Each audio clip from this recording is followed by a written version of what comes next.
আর 1-1.5 ঘন্টা পরে 20 হয়ে যাবে।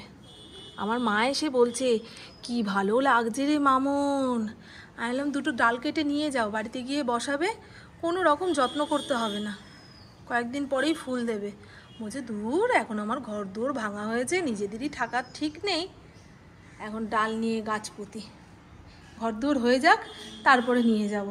ওই দেখুন মিটিং মিছিল যাচ্ছে। আমাদের সামনের যে মাঠটা রয়েছে সেখানে আজকে মাননীয় মুখ্যমন্ত্রী আসবেন, মমতা ব্যানার্জি। ইন্দ্র বলেছিল 2-2:30টার সময় চলে গেলে মামুন দেখতে পাবেন। দূর, অত দূর থেকে দাঁড়িয়ে দেখা যায় না, শুধু উনি কি বলছে সেটাই শুনতে পাই। তা অত রোদে পুড়ে মাঠে দাঁড়িয়ে দেখতে গিয়ে কোনো লাভ নেই। প্রভু ছোট ছিল যখন, তখন একবার মমতা ব্যানার্জিকে দেখতে গিয়েছিলাম। হায় রে কি হয়রানি, কি হয়রানি। বাচ্চা কাচ্চা না অত লোকজন দেখলে মায়ের কোলে উঠে বসে পড়ে, আর ওই কোলে নিয়ে মাথা থেকে ও মাথা ছুটছি। কোথায় গেলে মমতা ব্যানার্জিকে পুরো স্পষ্টভাবে দেখতে পাবো, ওনার গায়ের রংটা কেমন, উনি যে হাওয়াই চুটি পরে হাওয়াই চুটির রং কেমন, বুঝতে পারলেন? ওরে ঠাকুর রে, শুধু আমি একা? আমার জায়ের মেয়েটাও ছোট ছিল, আমার যাও ওকে নিয়ে গেছে, কে কারটাকে কোলে নেয়। আয় রে হায়, সেই থেকে নমস্কার করেছি। কোনো নেতা মন্ত্রী আসলে দৌড়াদৌড়ি করে দেখতে যাব না। তো চলুন বন্ধু, যেটা বলছিলাম, গতকাল মাটন রান্না করেছি, ইঁচড় চিংড়ি হয়েছে, এই সমস্ত আমি খাইনি কিন্তু বললাম, ঠিক আছে? মাটন আমি খাই না, পুবুকে একটুখানি ঝোল দিয়েছিলাম, ও সেটাই চেখে দেখেছে। মাংস এখনো পর্যন্ত নাকি মুখে দিতে পারছে না, ওর কেমন একটা গন্ধ আসছে কিংবা হাবিজাবি কথা মনে পড়ছে, তবে একটু হলেও চেখে দেখেছে। তাই আজকে হাবড়ে জাবড়ে রান্না করলে চলবে না, পেট ঠান্ডা কর কিছু রান্না করব, একদম শর্টকাট। কালকের ইঁচড় চিংড়ি এতটা রয়েছে, সেটা দিয়ে দুপুরের খাওয়া হয়ে যাবে, রাতেরটা রাতে ভাববো। আমার ক্যামেরাটার কি হয়েছে কে জানে, আমাকে যে কি বিশাল কালো লাগছে বন্ধু, বলে বোঝাতে পারবো না। আয়নার সামনে দাঁড়ালে যদি দেখি আমাকে মোটা লাগছে, ক্যামেরার সামনে দাঁড়ালে যদি দেখি কালো লাগছে, মনটা এমনিই খারাপ হয়ে যায়।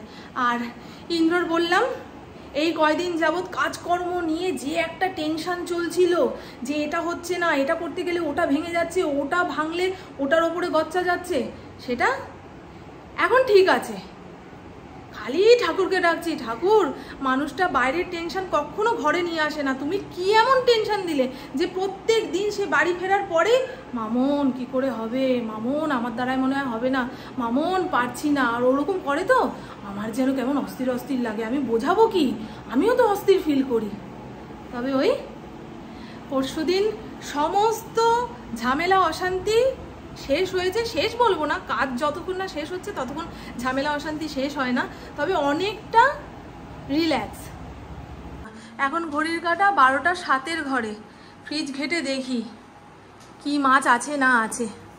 ইঁচড় চিংড়ি যেটুকু আছে সেটুকু 3 জনের হয়ে যাবে। আর একটুখানি মাছের ঝোল করি, মাছের ঝোল না বানালে ডাল করতে হবে, আর ডাল আমার খেতে ইচ্ছা করে না। ইন্দ্রবুবু ওই প্রত্যেক দিন অরহর ডাল খেতে চায় না। ও মা কি হয়েছে, আজকে ফরিংকে স্নান করিয়ে দিয়েছে ইন্দ্র। 2 টুকরো বোয়াল রয়েছে, ওই বড়টাকে 2 পিস করি, তাহলে 3 জনের হয়ে যাবে। এই তো হলো হিসাব। ইন্দ্র দুপুরে কখন আসবে না আসবে তার কোনো ঠিক নেই, তাই গতকালকের ভাতটাকে আলু পেঁয়াজ ডিম দিয়ে ভেজে দিয়েছি। সবে 1 চামচ মুখে নিয়েছে, ওই পাশ থেকে ফোন আসলো, দাদা শিগগিরই আসুন, চেয়ারম্যান এসে গেছে। ব্যাস মামুন তুমি খেয়ে নাও, আমার আর খাওয়ার সময় নেই। আমি কেন, আমি অনেকক্ষণ আগে খাবার বানিয়ে টেবিলের উপরে রেখে দিয়েছি, তুমি পেপার পড়ছো। তারপরে গতকাল আমাদের হসনাপুর এলাকায় ফুটবল খেলা ছিল, খেলা নিয়ে একটুখানি ঝামেলা অশান্তি হয়েছে, সেই খবর নিচ্ছ। আর আমি যে খেটে খুঁটে জিনিসটা বানিয়ে দিলাম সেটা খাওয়ার সময় নেই, খেয়ে যাও। আসলে কি বলুন তো, এই রোদের মধ্যে খালি পেটে মানুষটা যে কাজ করবে ওটা ভাবলেই আমি দুপুরের খাবারটা মুখে তুলতে পারবো না। তাই যা বানিয়ে দিয়েছি সেটা খেয়ে দিয়ে পেট ভরে তুমি রাস্তাঘাটে বেরো, আমি আমার ঘরে একটু নিশ্চিন্তভাবে বসতে পারবো। এই হলো ঘটনা। চলো না বন্ধু, ওই 3 টুকরো বোয়াল মাছ করতে খুব একটা সময় লাগবে না, অবশ্য আশেপাশের অনেক কাজ রয়েছে।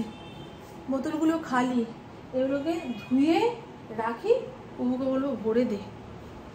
পুবুকে বললে করে, কি বলুন তো, একটু ফাঁকিবাজ তো, তাই দেখে শুনে এই কাজটা আমাকে করতে হবে না, এই কাজটা করে দিলে আমার মায়ের কাজ অনেকটা এগিয়ে যাবে। ফাঁকিবাজ মহিলারা এই সমস্ত বুঝতে পারে না, তাদের বলতে হয়, বলে বলে করাতে হয়। তাই না? চলুন। হ্যাঁ, আজকের সকালটা শুরু করেছি ত্রিফলা চূর্ণ পাউডার খেয়ে। উষ্ণ গরম জলের মধ্যে 1 চামচ গুলে খেয়ে নিয়েছি, নাহলে পেটটা যা ভারী হয়েছিল। এটা খাওয়ার পরে দেখলাম হালকা হলো। পেট যদি ভালো না থাকে না, মন মেজাজ মাথা কোনোটাই কাজ করতে চায় না। আমার বাবারও ছিল পেটের রোগ, জানেন। আমার মাকে যখন বলি, মা ওই একই কথা, তোর বাবা দুনিয়া ছেড়ে চলে গেছে, কিন্তু এই পেটের রোগটা মনে হয় তোকে দিয়ে গেল। প্রিয় মানুষরা না পৃথিবী ছেড়ে চলে যাওয়ার সময় না কোনো একটা ভালো খারাপ গুণ তাদের সন্তানের মধ্যে দিয়ে যায়। যারা মা বাবাকে ভীষণ ভীষণ ভীষণ ভালোবাসে, মা বাবাও তাদের ছেড়ে চলে যেতে চায় না কিংবা যাওয়ার সময় হয়নি, তাদের সন্তানের মধ্যে মা বাবার কোনো একটা ভালো খারাপ গুণ থাকবেই। আর পৃথিবী ছেড়ে মানুষটা চলে যাওয়ার পরে আরও যেন বেশি করে বোঝা যায়। এই যে আমার পেটের সমস্যাটা এত প্রবল হয়ে উঠছে, আমার মা পর্যন্ত বলল, বাবা তোর বাবারও না এরকম সমস্যা ছিল জানিস তো। আমার কাকি সেদিনকে বলছে, আরে মেজদা তো সারা জীবন এই পেটের সমস্যা করেই কাটিয়ে দিল, তোরও এই। আমি দেখো আমার বাবার এই দোষ গুণ দেখে তোমরা যাতে তাকে বারবার মনে করতে পারো না, আমার মেজদার যেটা ছিল মামনেরও সেটা হয়েছে, আমার মাও বুঝতে পারে। খুব বেশি প্যানিক করা এই সমস্ত আমার বাবার মধ্যে ছিল। আমি বুঝি যে আমি প্যানিক করলে হওয়া কাজটাও বিগড়ে যাবে। কমাতে তো চাই, কিন্তু আশেপাশের মানুষ কমতে দেয় না। যখনই একটুখানি রিল্যাক্স হব, আশপাশ থেকে ঠিক এমন একটা খবর আসবে, ব্যাস মামনের মস্তিষ্ক পুরো বিগড়ে গেল। কি ধুলো পড়েছে দেখেছেন। মাকে সেদিন মাইক্রোওভেনে ভাত গরম করে দিয়েছি, মা বলে ভালোই তো। আমি ভাবলাম এত তাড়াতাড়ি তুই ভাত রান্না করে ফেললি। আমি না গো মা, বলে বোঝাই যাচ্ছে না, এটা যে দুপুরের ভাত, তরকারি কি সুন্দর গরম করেছিস। এখন এত আধুনিক জিনিস বেরিয়ে গেছে, যে সমস্ত মানুষরা গায়ে খেটে সংসার ধর্ম পালন করেছে তারা শুনলেই অবাক হয়ে যায়। এই যে মিক্সি আমার মাকে দেওয়া হয়েছে, মা ব্যবহার করে না, বলে ধুর ওই যতক্ষণে সুইচ দেব মিক্সি সেট করব ততক্ষণে শিলপাটায় বেটে নিতে পারবো। আর শিলপাটার মশলায় কত স্বাদ, আমি খাও তুমি স্বাদের জিনিস। আমার মায়ের বুকে 32টা না 36টা সেলাই রয়েছে, সেই নিয়ে কি গাধার খাটনি খাটে। অর্ধেকটা নিজের দোষে, জানেন বন্ধু। এদের হাজার বোঝালেও যেটা নিজেরা বুঝেছে সেটাই ঠিক।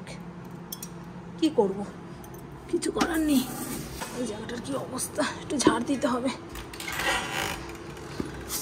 বোয়াল মাছ তেলের মধ্যে দেওয়া না তো জীবনের ঝুঁকি নেওয়া।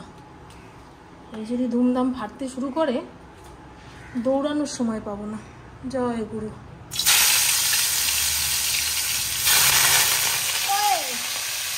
ঢাকা দিয়ে নি, তারপরে ফাট। এর আগের দিন বাজার থেকে ডাটা এনেছিল, সেগুলোকে কেটে ছেটে কৌটোর মধ্যে ভরে রেখে দিয়েছি। আবার এই ডাটা জমতে জমতে জিনিস নষ্ট হয়ে যাবে না। তাই মাকে জিজ্ঞাসা করলাম, নেবা? বলছে দে।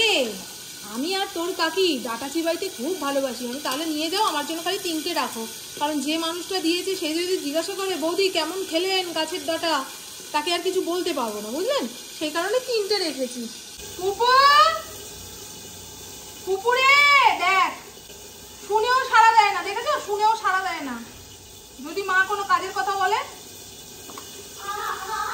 পুপু বোতলগুলো ভর মা।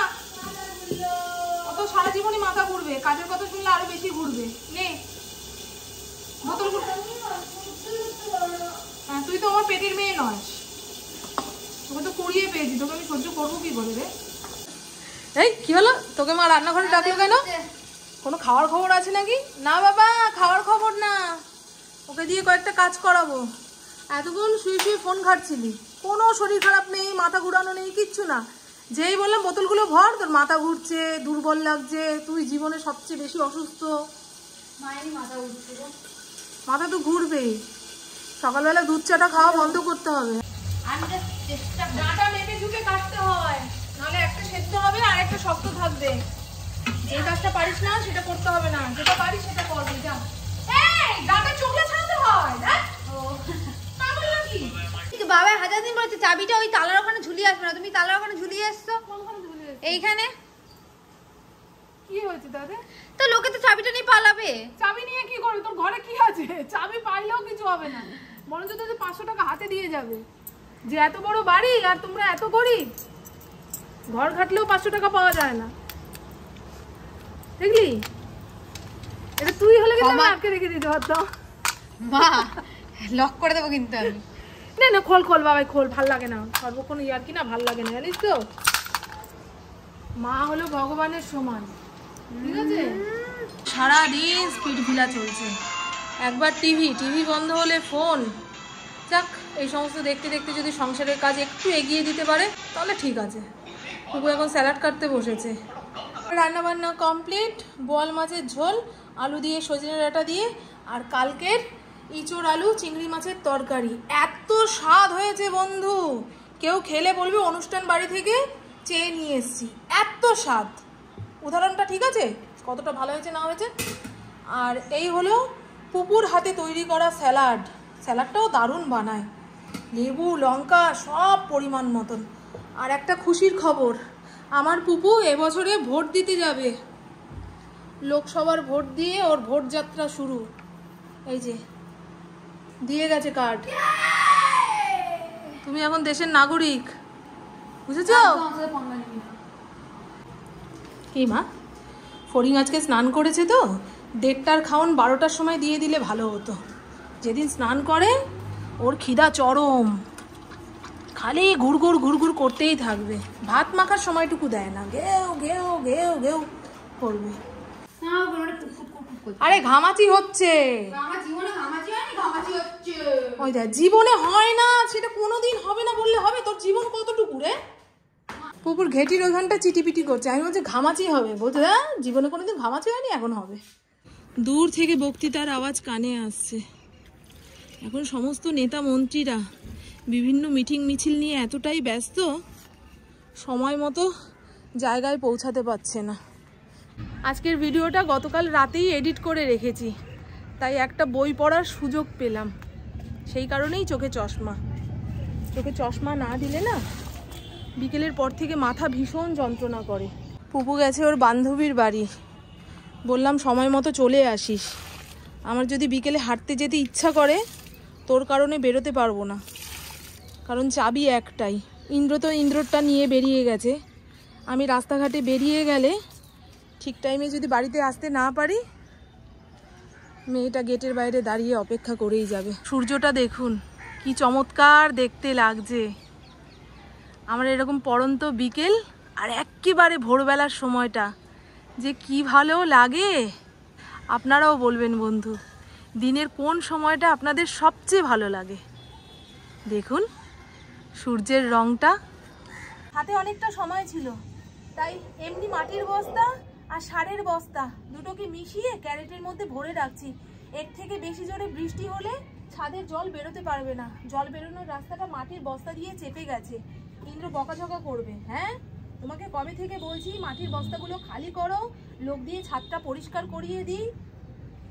জল জমতে জমতে দেখবে ঘরে ড্যাম পড়বে। সেই কারণে আজকে গরমটাও কম আছে, হাতে অনেকটা সময় রয়েছে। ইন্দ্র বাড়িতে কখন ফিরবে না ফিরবে তার কোনো ঠিক নেই, আদৌ আমি বিকেলে হাঁটতে যেতে পারবো কি না তারও ঠিক নেই, তাই সময়টাকে কাজে লাগাচ্ছি। গাছপালা মাটি এই সমস্ত কাছাকাছি থাকলে না মন মেজাজ ভালো থাকে, আনারই কোনো চিন্তা মাথায় আসে না। মাটি পুরো পরিষ্কার, তবে একটা বস্তার মাটিতে পিঁপড়ে হয়েছিল, এই যা।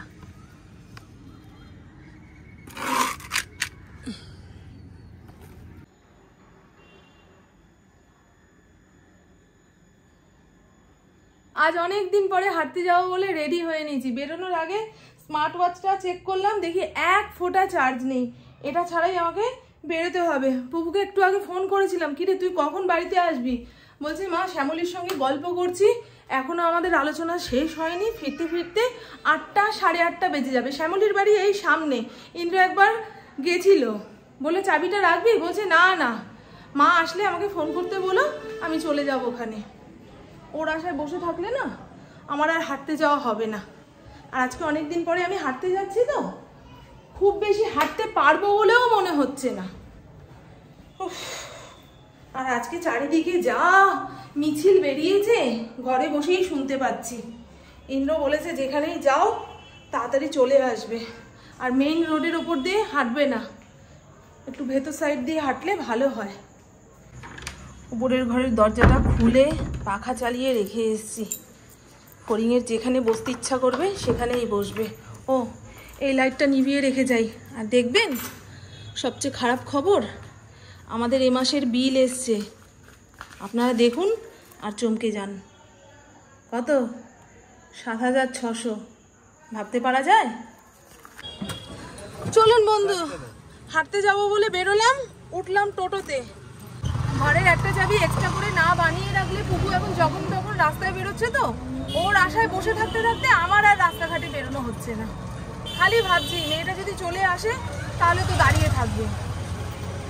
ওই চিন্তা করে এই দিদিকে জিজ্ঞাসা করলাম কোথায় গো চাবি তৈরি হয়, বলতে যাবে, চলো নিয়ে যাচ্ছি। আমি চলো, আজকে যদি বানিয়ে দেয় তো খুব ভালো কথা। 7টা বেজে যাবে। হ্যাঁ, এই চাবিটা হবে, আর এই এই এই রকমই দেখতে এই দুটো চাবি হবে। দুটোর মধ্যে একটাও হবে না। দুটোর মধ্যে একটাও বানাতে পারবে না? এটা কম্পিউটার চাবি। এটা কম্পিউটার চাবি? তাহলে লক চেঞ্জ করতে হবে। লক কেন আছে? চাবি তো আছে, চেঞ্জ কেন? আরেকটা এক্সট্রা চাবির দরকার ছিল গো। তাহলে কলকাতায় গিয়ে বানাবো। কলকাতায় গিয়ে বানাতে হবে। চলো, বেকার আশা। যে বললো লক চাবি কলকাতায় হবে। চাবির দোকান থেকে বলে দিল যে ওই ধরনের চাবি নাকি উনি বানান না, যদি বানাতে হয় তো কলকাতায় যেতে হবে। তাই টোটোওয়ালা ভাইকে বললাম আমাকে একটা সোজা সাপটা রাস্তাতে নামিয়ে দাও, যেখান দিয়ে হেঁটে আমি বাড়ি চলে যেতে পারবো, আর বাড়ি গিয়ে তোমাকে ভাড়াটা দেবো। কারণ আমার কাছে 100 টাকার নোট, 500 টাকার নোট ও ভাঙিয়ে দিতে পারবে না। আর আমাদের পাশের বাড়িতেই থাকে, তো ও বৌদি করে একটা ডাক দিলেই আমি শুনতে পারবো, ওর ভাড়াটা ওকে দিয়ে দেবো ওখানে। বেকার যাওয়া হলো। হ্যাঁ, কিভাবে একের পর এক গাড়ি দাঁড়িয়ে রাস্তাটাকে আটকে দিয়েছে। ও মা, ও টোটোওয়ালার সঙ্গে অশান্তি লেগে গেছে গো।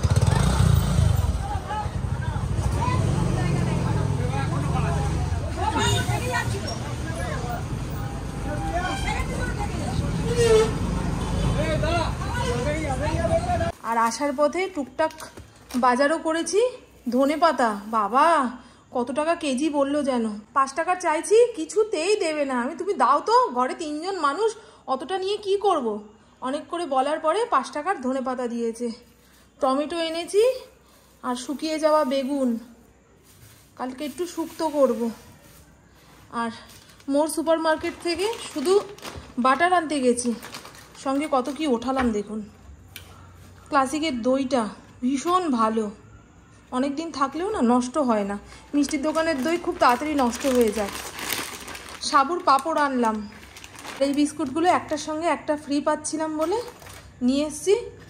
আর ছাতুর ঘোল বানানোর জন্য পানিপুরি মশালা, আগেরটা এনেছিলাম ফুরিয়ে গেছে, আরেকটা নিয়ে আসলাম। পুপু বলেছে এবার থেকে একবেলা আমাকে চা দেবে, সকালে ছাতু দেবা। ঠিক আছে, তুই যদি চা ছাড়তে পারিস আমিও আস্তে আস্তে ছেড়ে দেবো, তোর জন্যই তো খাওয়া। আজকে ঘুম থেকে উঠে একটু এক্সারসাইজ করেছি, অনুলোম বিলোম করেছি, তাতে শরীরটা একটু ঝরঝরে বলে মনে হচ্ছে। এটা যদি প্রত্যেক দিন করে নিয়ে যেতে পারি তাহলে তো শরীর একদম উড়বে, পাখির মতো উড়বে। তো আমার বকবক আজকের মতন এইটুকুই। আপনারা সবাই খুব খুব খুব ভালো থাকবেন, নিজের শরীরে খেয়াল রাখবেন, সুস্থ থাকবেন, আর অল টাইম স্মাইল করতে হবে। টাটা, খুব ভালো থাকবেন।